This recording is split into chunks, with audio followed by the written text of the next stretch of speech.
Jesse, glad to see you again. Thank you. Sarah, thanks so much for coming. Just wanted to explain to you what's been going on in the other sessions is mainly trying to help Jesse. Has he been sharing with you what we've talked about? Okay. Just focusing in the first time we're talking about just facing trials as a believer and trusting God in the midst of them. A lot of pressure in life with a young family and work and hard times economically and his mom and these different things going on, and just help from the scripture in that. And the last time we talked some particularly about the temptation to respond to trials with anger. Did you make your note card? I did. Okay, cool. So he's been walking around with it. Walking around with his note card, okay. Yeah. Just things to speak to our own hearts when we're tempted, and just remember who we are in Christ and what He's done for us, and we're tempted to respond in the way of the flesh. And there are a couple reasons I was very glad you were willing to come. One is that in Proverbs 18:17 it says, the first to plead his case sounds right till someone else comes along and examines him. And application here would be that I've heard kind of about him from Jesse from Jesse, but someone else, person who's closest to him, has a different perspective. I'm not saying it's contradictory, but sometimes we don't even know ourselves as well as we think we do. And so I wanted to see, since he originally came in here because you thought it was important for him to come, how you think that's going, if we're really addressing what's most important. And then also, some of what he's talked about has been how he deals sometimes with conflict between the two of you. I want to assure you that my purpose when I'm counseling a man by himself is not to tell him what his wife did wrong, but to focus on him.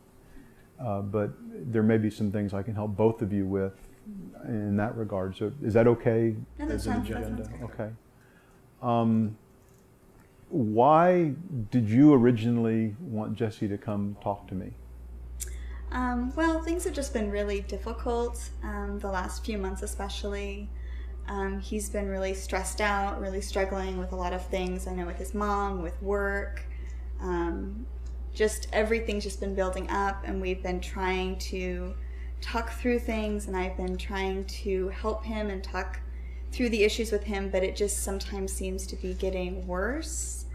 Not even necessarily between us, but just he just feels more depressed, more down, more upset. There's just kind of a lack of perspective, and I know he's really worried too, because I'll be really stressed out about things, and so sometimes he doesn't maybe want to open up and be completely open even about how worried he is about things, and I'm just worried about him internalizing it too much and not being able to just get encouragement from someone else. And he hasn't been able to really spend a lot of time with other guy friends. He works late, he works weekends, and so we've been in the church for a few years, and you've multiple times from the pulpit just encouraged members to come forward if there's burdens, if there's problems, and it just seemed like you might be able to help him and encourage him in a way that I haven't been able to. Well, have you seen any change at all? It's only been a few weeks, but does he seem to be processing things any better? Yeah, no, there has been a change. He does. It's still hard,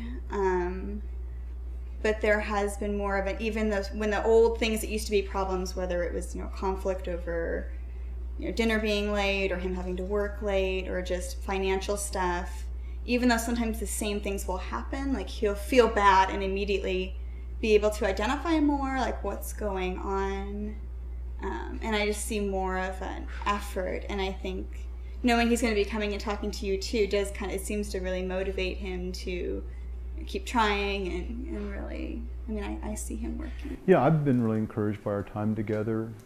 He's really paid attention, and he's gotten the concepts very quickly, and so it's been very enjoyable for me to meet with him and to see what the Lord is doing in his life. When you see him, like you say at home, you say sometimes he seems depressed. How does that manifest itself that you think he feels depressed?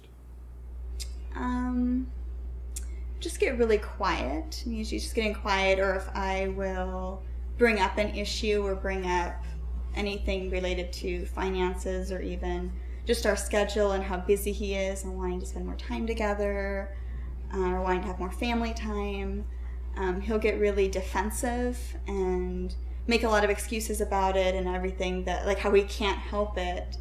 And there's just a lot of defensiveness and kind of irritation, and then he'll just get really quiet and won't talk to me anymore. Okay, so just kind of withdraws when he feels the pressure. Yeah. Okay.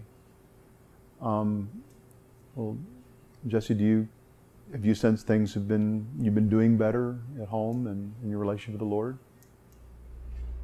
Yeah. I mean, I don't know. I guess there's right in some of the stuff in that, like,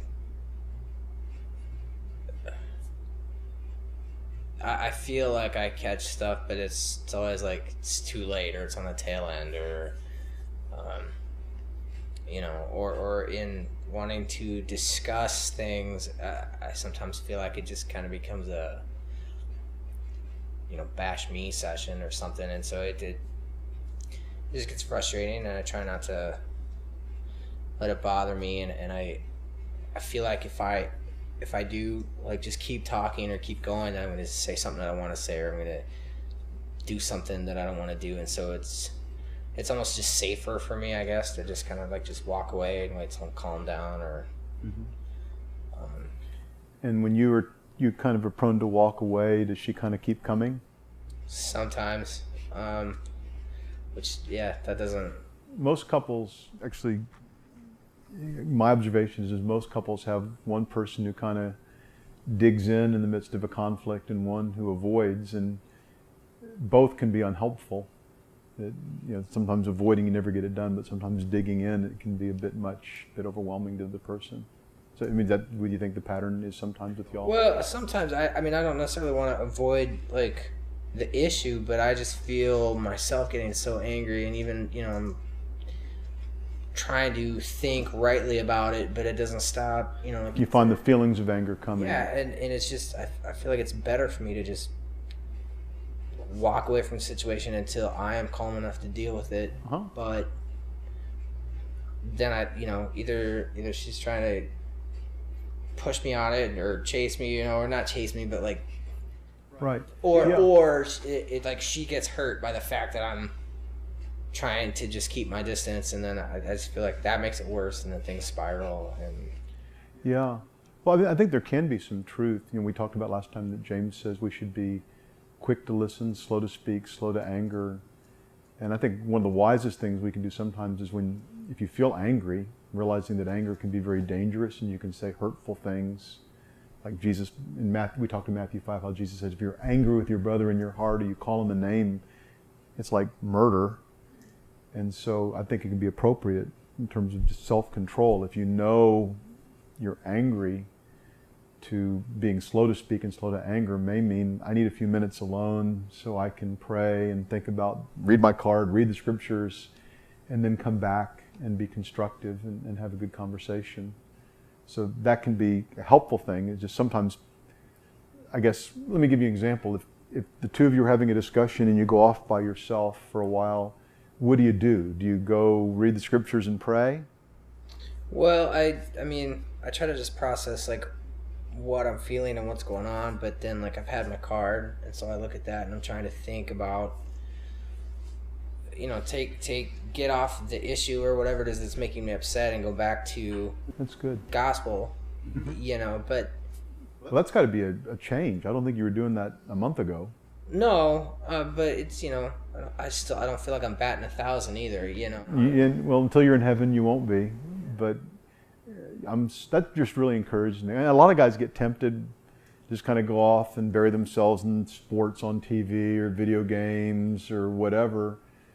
And that's not what it means by being slow to anger, just to kind of avoid. But if you're going and thinking and praying and then go back, that's a great thing. The Lord's really helped you. Well, I mean, I go to I'll go down to the garage and just tinker, and I'm sure that, I get distracted with that, I suppose. Yeah, that's the difference. There's a difference between spending do you agree that it's reasonable, Sarah, that if one of you is upset, that you can say, look, could I have a few minutes so I can get ready to continue? Is that reasonable to you? Yeah, that's definitely reasonable, especially if that was communicated, but oftentimes the way it happens is we're in the middle of this and I'm trying to, I'm making a point, and I just really want him to acknowledge that he's even hearing what I'm saying, and he'll just get really frustrated and walk away, and there isn't, and when he walks away and I see his back as he leaves, I don't know that he's going to process and think and pray. It seems like he's just going away to stew about it and think about it and to avoid the conflict. Right. Well, I mean, I can say that would be a temptation for me too. I mean, most of us would. That, you know, fine, I'll just go. That's a temptation I'll have. I'll go bury myself in a book or the television or the sports just to make the frustration go away. But it's not a godly response. But it sounds like he's been doing better lately. One thing we'll encourage couples to do sometimes is just to have kind of like some people have timeouts as part of how they deal with their kids. I don't want to go into that now, but I think that sometimes a timeout can be a good thing in communication if you sense that, boy, I see I'm in the flesh. Actually, you know, in Galatians 5, if you want to look along in your Bible, when Paul is describing the deeds of the flesh and the fruit of the Spirit, he says, I'll wait for you to get there. In verse 16, he says, walk by the Spirit, and you will not carry out the desire of the flesh. And even for a believer, we can be tempted to go back to living like our old nature, like we talked about last time as well. But it's interesting when he says in verse 19, the deeds of the flesh are evident, which are, and in the list he includes strife, jealousy, outbursts of anger, disputes, dissensions, the very things in a conflict we're tempted to. You know, I'm tempted if I'm in an argument with my spouse, my wife, to become argumentative, to instead of trying to work together to solve a problem. You know, when you're angry with somebody, especially if you've been married a long time, you've got plenty of ammunition if you want to lob a grenade in their direction. And when it becomes kind of a gotcha back and forth, that's the flesh. And if you see that's in your heart, or if you see what's about to come out as a way, I think it makes a lot of sense to say, look, we need some time to make sure we're both in the Spirit and characterized by love, joy, peace, patience, all the fruit of the Spirit. So that makes sense to say, can we take a break? But then the break isn't to go watch TV or check your email or do Facebook. It's actually, I need to just go make sure I'm right with God so that I can come show love to you and work on this to solve it together. Yeah, I don't know, I just feel like sometimes that I fear that it's not going to go anywhere. If I go, I cool off, whatever, I feel like if I came back and tried to reintroduce the topic or the situation, that it's just going to get inflamed again, and it's not going to, it'll just be this cycle. It's like, try to talk about something, get angry, go cool off. Try to talk about it again, get angry, go cool off. Right. Well, there's a difference between cooling off and being in the Spirit. That an angry person who's an unbeliever, if you give him some time, he'll cool off. Just like if you make metal really hot, you give it time, it'll cool off. But his nature hasn't changed. And so he can get heated up again pretty quickly. But for a believer, if you both not just get cooled off, but actually are drawing closer to the Lord, where you can approach each other lovingly in a different way, there's really hope that you can move ahead. And part of it, you're in a challenging time of life. You've got a small child, you've got family, extended family issues that are taking your time, extra work, pressure financially. So it's hard to find the time, but also it's a priority, because if your marriage isn't strong, these other issues aren't going to be as important anyway. A lot of it too is really understanding basic principles of how to speak to each other. Typically when you're in a discussion, an argument, what's your focus? Trying to make the other person understand you and proving Right. your point. Yeah, that's what I like to do. Look at, just turn over a few pages to Philippians chapter 2, verses 3 and 4.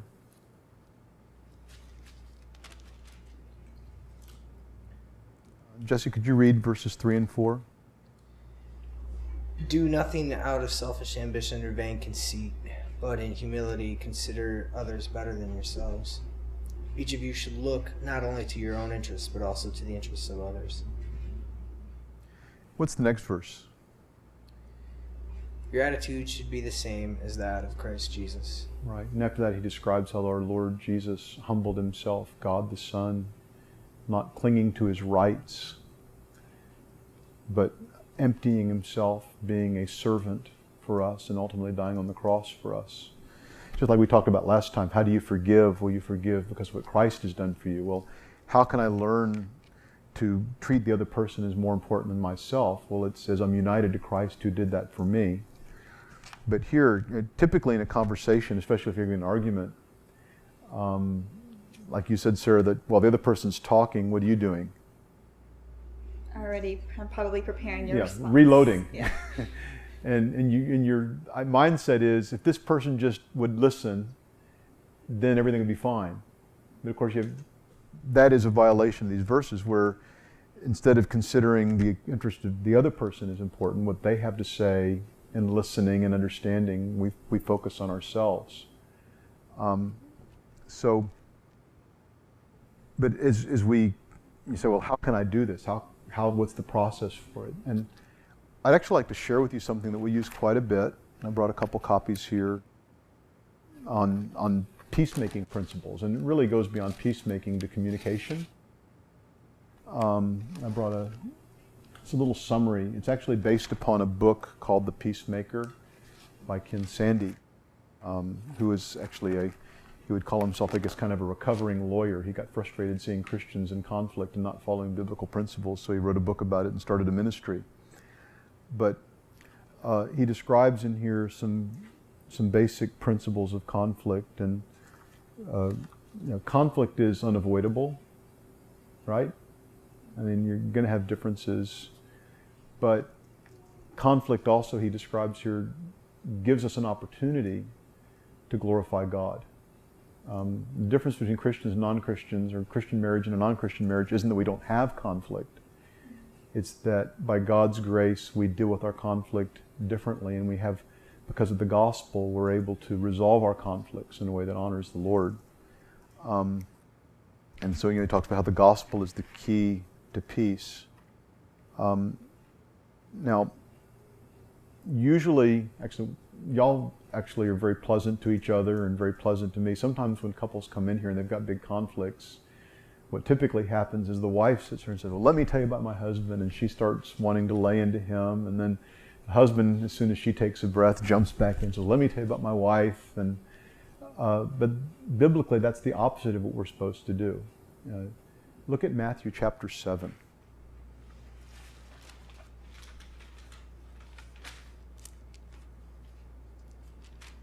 And Sarah, could I have you read this time? Verses 1 through 5. Do not judge, or you too will be judged. For in the same way you judge others, you will be judged, and with the measure you use, it will be measured to you. Why do you look at the speck of sawdust in your brother's eye, and pay no attention to the plank in your own eye? How can you say to your brother, let me take the speck out of your eye, when all the time there is a plank in your own eye? You hypocrite, first take the plank out of your own eye, and then you will see clearly to remove the speck from your brother's eye. Okay. That's familiar to both of you, I think, isn't it? It is. Okay. So, have you had do you have an example of any kind of conflict you've had recently? Well, yeah. The other day, I had a friend from work come over to the house for dinner, and I didn't think it'd be that big a deal, but apparently it was pretty big. I mean, There's no warning. Well, it was one person. I mean, it wasn't like I brought home like everyone from the office. I just thought. So you just kind of unannounced, your friend came home with you and you said you'd give him dinner? Yeah. Okay. And so you just showed up and say, honey, we're home, or? Well, I mean, I came into the kitchen and I was like, hey, Tom came, and that's okay. So. Okay, and what did you do? I didn't really, I was just really frustrated. I just looked at him like, what were you thinking? And just tried to figure out how I was going to make the food stretch to 3 people. I mean, sometimes I make enough where it, multiple people could eat, but he doesn't like leftovers. And so I've actually taken a lot of time to like learn how to cook the exact amount of food so we have exactly enough for us and no leftovers, because he doesn't want to eat leftovers, but we can't afford to like waste food.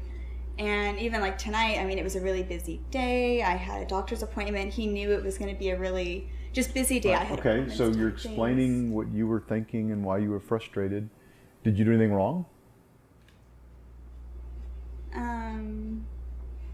I mean, I was angry inside. I mean, on the outside, I was still like the hospitable host to the guest. Right, but it was obvious. But I mean, I was angry, and I mean, I know he knows me well enough to know that I was like really upset with him. Okay, so so in your heart, your response to that was you were angry. And I appreciate you got there so fast, because again, applying the principle here, Jesus says when you look at a conflict or situation, you want to look, where was I at fault? Where did I sin? So you're saying, do you think that was sinful? No, it was. Okay, so you agree you didn't have a right to be angry. Yeah, I know it was a sin to be angry.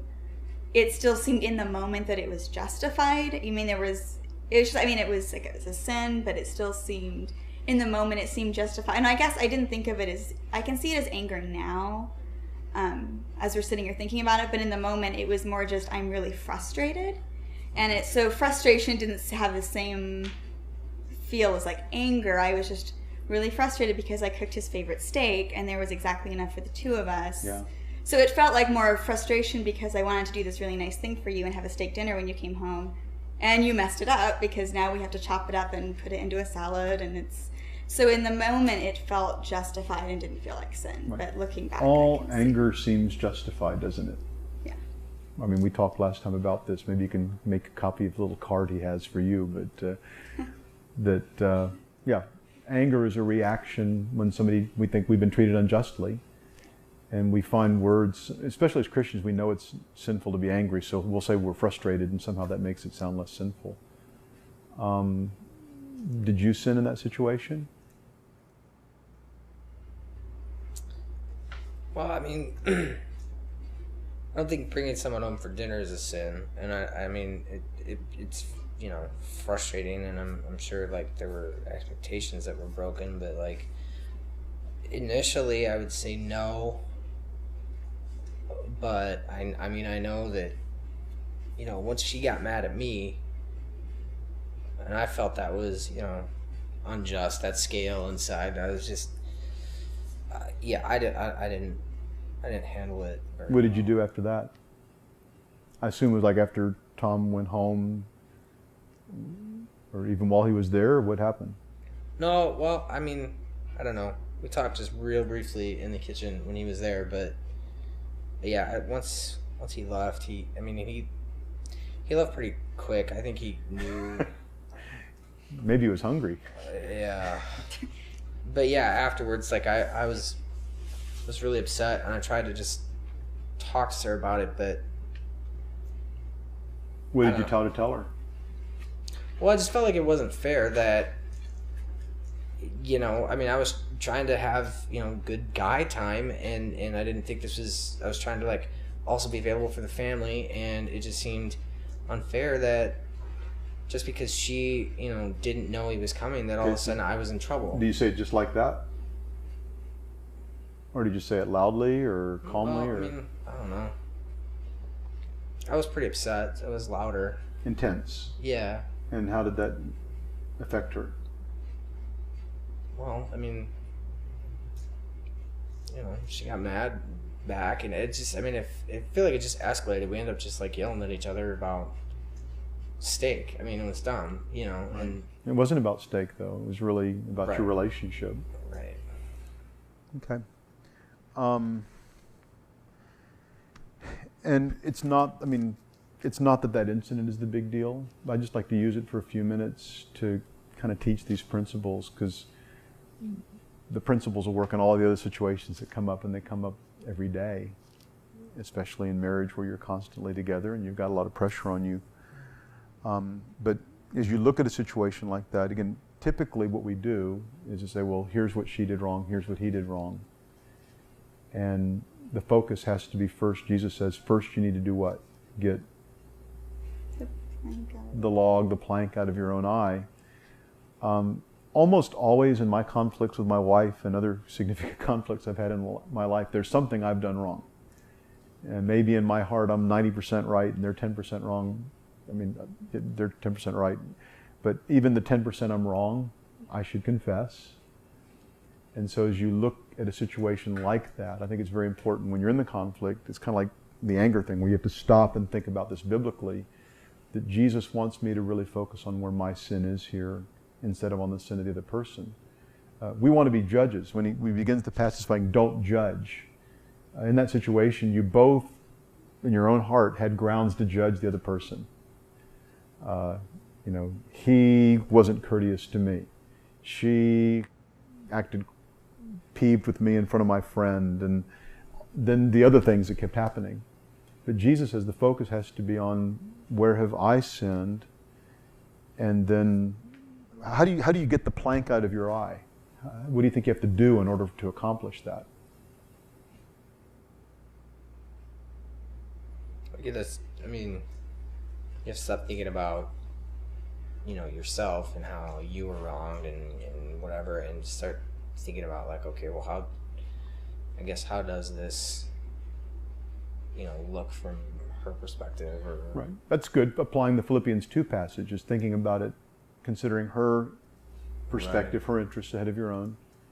But what in practical terms? Maybe, sir, do you have any idea of how can I actually, I've got a plank, let's say that I was grumpy to my husband when he brought an unexpected guest home, and the grumpiness, the anger that I displayed is like I've got this log in my eye. How do I get it out? Confessing that sin to the Lord and praying that He would help. Confessing it to God that it was sin. Anybody else? And to Him, even if He hasn't seen His, just being willing to Right. confess that sin. I see you paid attention when I preached on biblical peacemaking. That's encouraging. Right.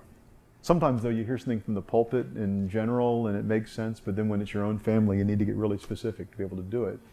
But Jesus says in Matthew 5, if your brother has something against you, even leave your offering and first be reconciled.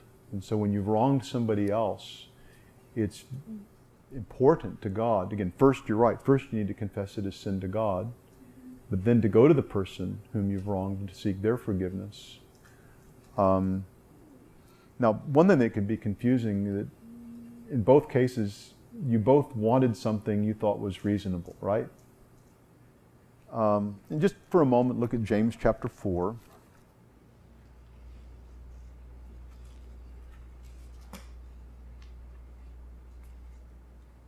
And we're just going to have time today to get started on this. I'm going to give you some homework that will keep you going for a while. But Jesse, could you read verses 1 and 2 of James chapter 4? What causes fights and quarrels among you? Don't they come from your desires that battle within you? You want something, but you don't get it. You kill and covet, but you cannot have what you want. You quarrel and fight. You do not have because you do not ask God. Good. Thank you.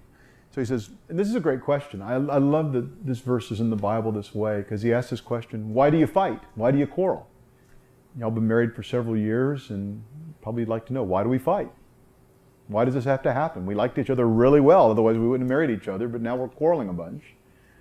Well, he gives the answer. Why do you fight? It's because we're...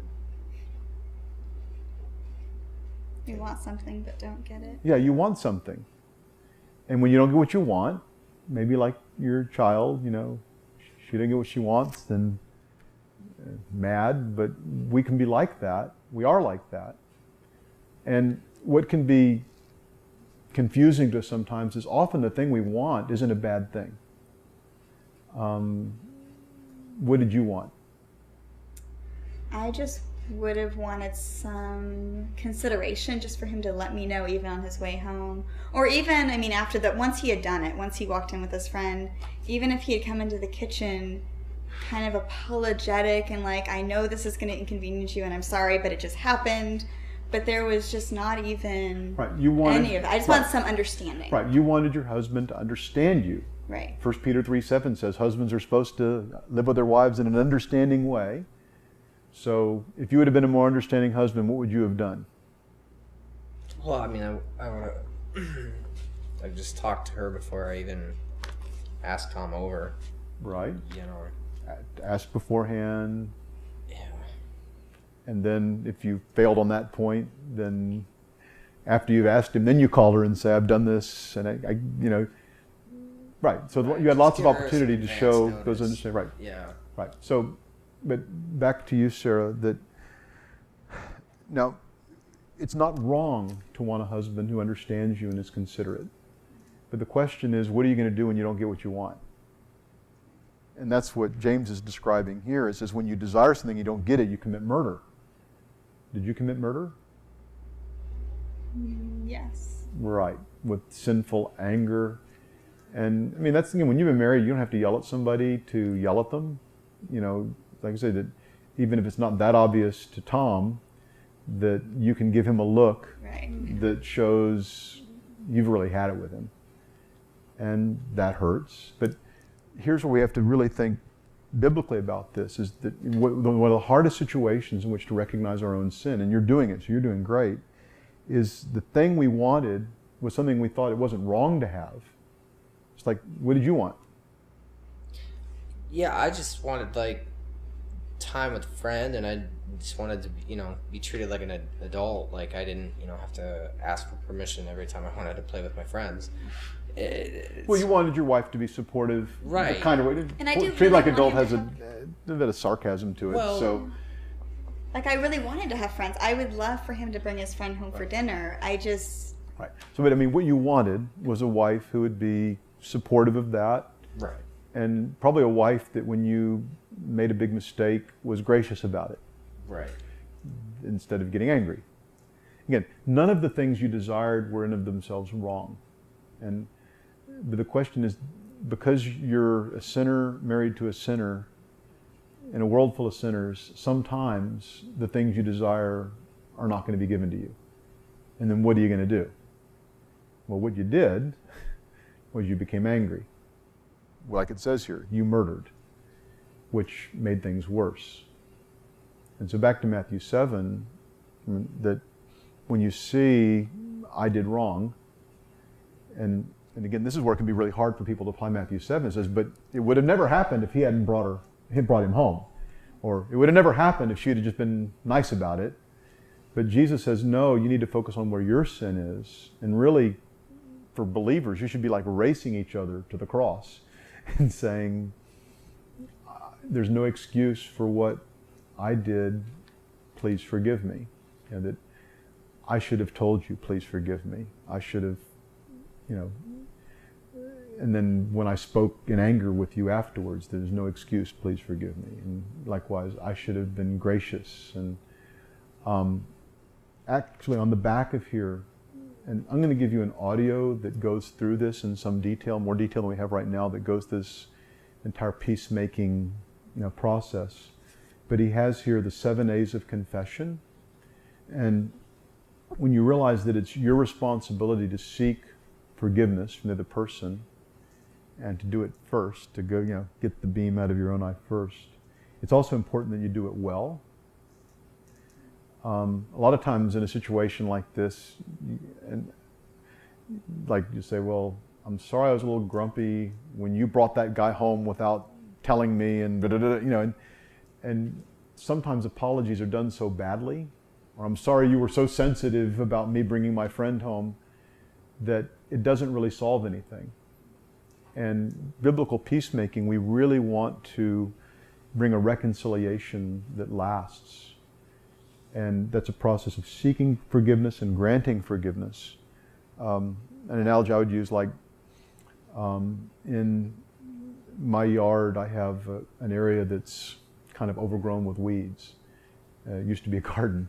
And I could take my weed whacker and kind of mow the weeds down really low, and it would look pretty good for a while, but what would happen?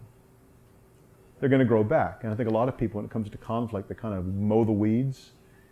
And sometimes as time passes and you're not so angry anymore, oh, I'm sorry, it's okay. And then the conflicts keep recurring and the same things come back over and over again. And I think the Bible really teaches how to pull the weeds. And the reason I'm talking about pulling weeds now is, what do you do after you pull the weeds in a garden? You plant flowers and other good things to eat, whatever. And what my real desire for your marriage isn't just to get rid of the weeds, but if the weeds could be pulled, then you're going to be able to have the real enjoyment of each other. I mean, you remember when you first met each other and became engaged and got married, and what joy you had in each other, and that would be the voice you'd want to hear on the phone. And when the garden gets overgrown with weeds over a period of time, and some of these patterns take place, you can almost feel hopeless. Like, well, are we ever going to feel the way we used to? Well, the beginning isn't just to start going out on dates and having a great time. If the garden's full of weeds and you try to plant seeds, they're just going to be choked out.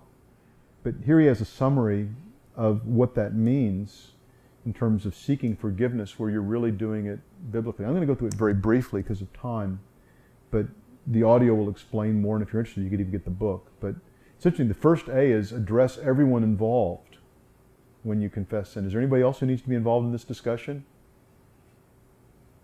If you're seeking forgiveness for what happened the other night?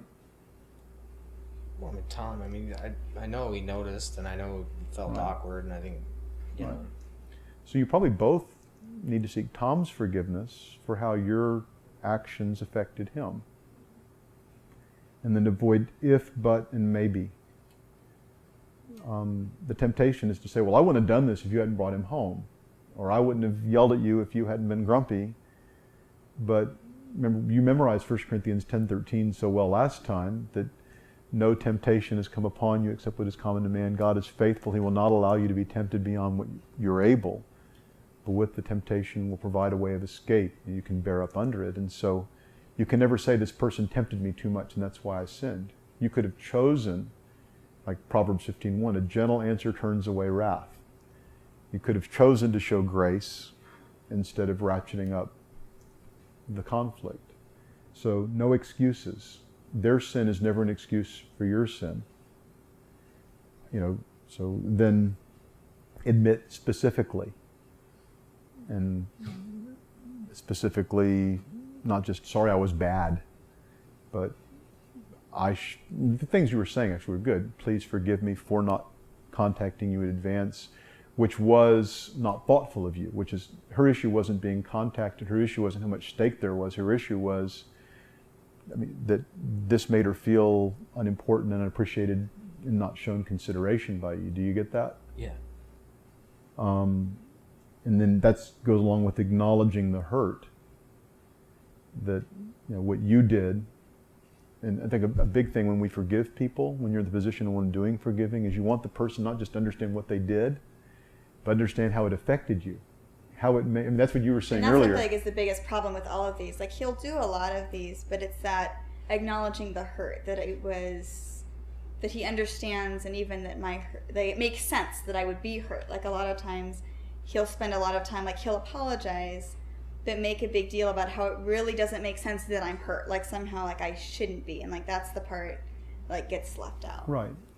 And that's part of 1 Peter 3:7, that our wives, we have to understand our wives because they're different from us as weaker vessels. So a couple of us as guys can speak firmly to each other and it's not that big a deal. But if I speak the same way to my wife, she like wilts. And so we have to be very careful. But also, Sarah, since you brought that up, I think it is important that he works hard at understanding you. But do you understand the hurt you caused him?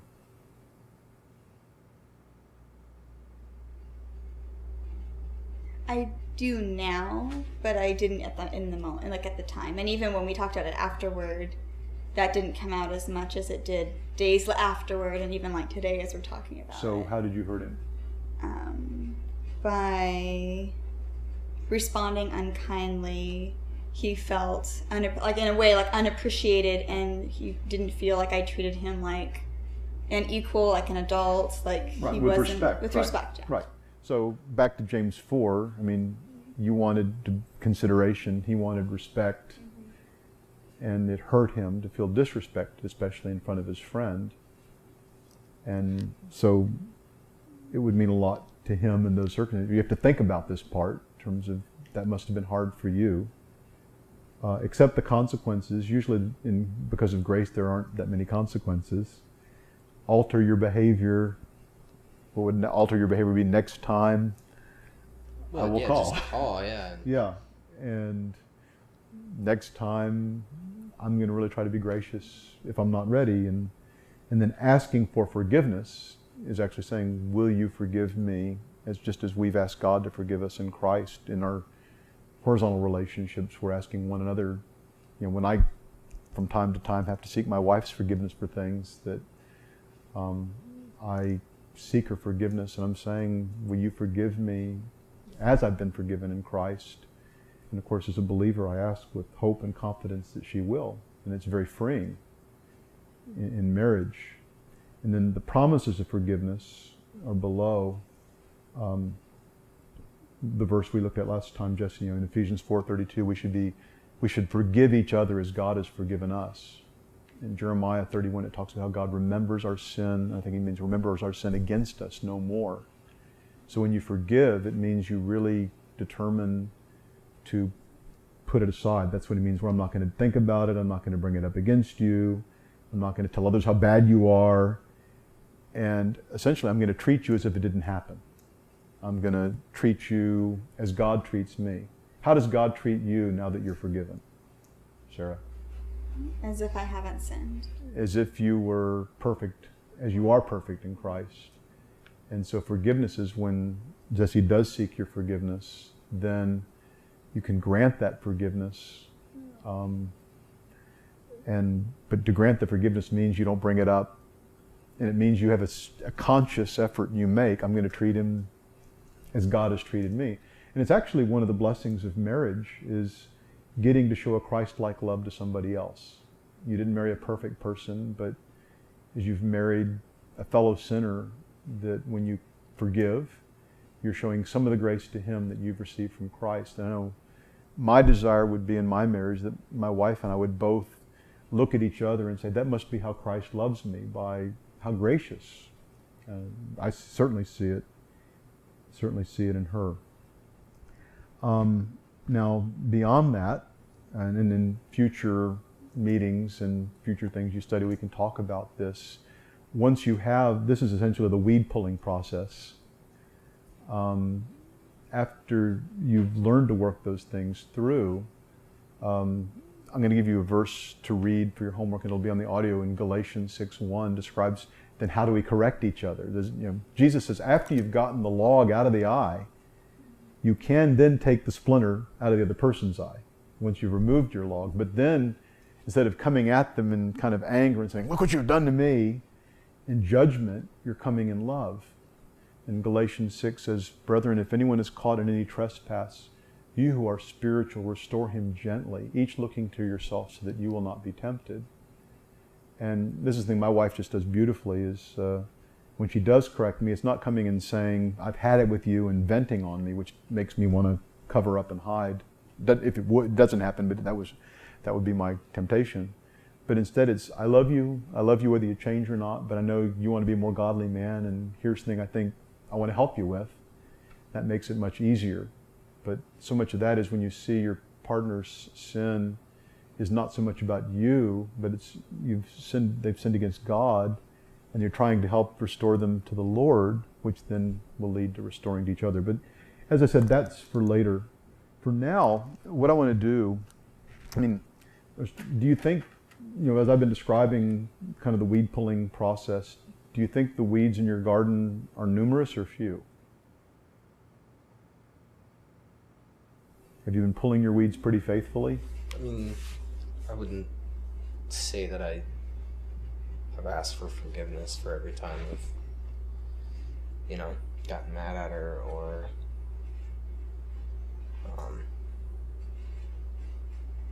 when there's conflict, it's always just been easier for me to just either get angry or walk away, not get angry, but not really like. You think the same? Yeah, I think the same. I mean, there's a lot of probably unresolved conflict, but it's so much of it is all related to the same issues. Like we have the same sins that we keep going back to. So if we started like picking a couple weeds, like the other ones would be a lot easier to pull up. Pull all like the roots up with one. That's a good analogy. Yeah, I think that's... Yeah, and sometimes a way to seek forgiveness actually is to kind of seek forgiveness for the pattern you see in yourself with some examples to go with it without having, I've been married almost 34 years. I can't remember every single time I've done anything, but I know the kinds of things I do. But I'd like to give you an assignment, and that would be to weed your garden. And what I mean by that would be each of you, I want you to write down where you need to make sure you've sought the other person's forgiveness on issues that haven't been completely resolved. And some of them may be weeds that were mown but never pulled. And then prayerfully deal with that before God, and then to spend time together going through your list together, seeking each other's forgiveness for those issues and granting forgiveness. Do you understand that assignment? Yeah, I think so. I'm afraid that it's going to turn into a big, like blame game, and like here's all the other things. Like going back and really focusing on all the things, that ways we have sinned against each other, even maybe ways we. Well, that's it, a lot of it is your attitude. If you're looking upon it as an opportunity to receive forgiveness and grant forgiveness and to bring the gospel into your marriage, perhaps as never before, where I want the gospel from my wife in terms of I want forgiveness to know these things are really behind me that I've done wrong. And I want to show grace to my wife as Christ has shown grace to me. That should be something you're excited about. So it's not and that's why Jesus is so wise, saying you begin with yourself. And usually couples need help. And so my assignment would be make as much progress as you can. Come back next week and I'll help you keep moving ahead. Listening to the audio will also kind of color in some of the lines as well. But to make your list on your own, and then to sit down together and go over it, but very graciously with each other, very kindly. And I think there can be a place to say, is there something else that I'm missing here? Because I know probably I've sinned in ways I don't understand, but if there is, please tell me, and because I really want to have as much as possible a weed-free garden. And for a lot of couples, if they haven't been doing that well, it's like a big process. Just like if I was to go home and try to get that one garden straight, it would be a lot of work to get all that stuff out of there initially. But then once it's out of there and you start planting flowers and nice things, does that mean you'll never have any weeds anymore?